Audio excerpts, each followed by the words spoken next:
Yılda bir qıtımlıq sağlı filmim huzurunlarda bolsun. Sizlərning öydə qilishinglarga texim asan boluş üçün bugün sizlərə öydə gidib qoyma. Andan yana bek muhim işdən birisi. Men sağlığa kavabçını işlətməyəm. Çünki kavabçının əslim təbiəti nəhayət issiq. Bunu sağlığa qoyub, yana sağlığını mayda pişirsaq bunun təbiəti intayın issiq olub ketadi.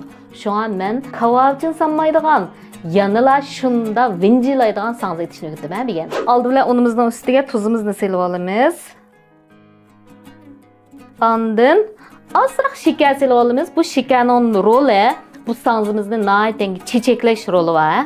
Çiçeklendirdi sağlığını. Hem de çuçuvağa meyimizni qoyub olamiz. Men manınğa adetlik maydan yerimge zeytun meyi qildim.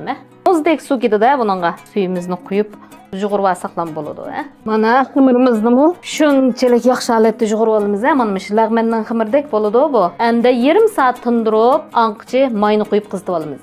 Xamirimiz tayyor bo'libdi. 300 gramdan kesib olib, zo'l qilamiz. Mana bu 1,5 kilo unninkida 9 tal sangiz chiqadi ekan. Mana ishda zo'l qilib olgandan keyin, ya'ni 15 minut tindirib, ondan may qizg'anda solamiz. Anqchi mayni qo'yib olamiz qozonga. Xamirimiz 15 minut tinib oldi. Endi buni o'ttirdim bir tal tushuk ichib. Mana ishda holat. Yana bir tindiramiz bu xamirni. Mana tinib olgan xamirimizni olqinimiz bilan ijinchi qilib olamiz. Xamirimizni ishib oldik. Endi mana ishda yo'g'ib olamiz. Endi buni mana ishda cho'qqa olib olamiz. Mana sangzimizni mana cho'qimizga ishda o'tkazib olib meyimizga silib olamiz.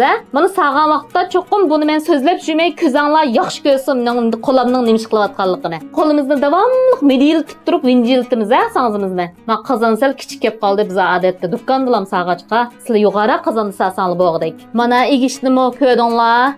Tez emas. Hem işte qizargan holatda osonlar bo'ldi.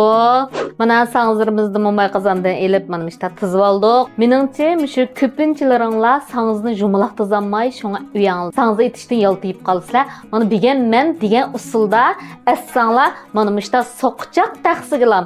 Mishunda holatda tizib olsanglar, shunchalik ko'rkam ham chiroyli chiqadi sizlar ko'rgandek. Hamsi uyanglarda silib, menga yo'llab beringlar, men ko'ray, mukofot bermajmu yaxshi saqallarga.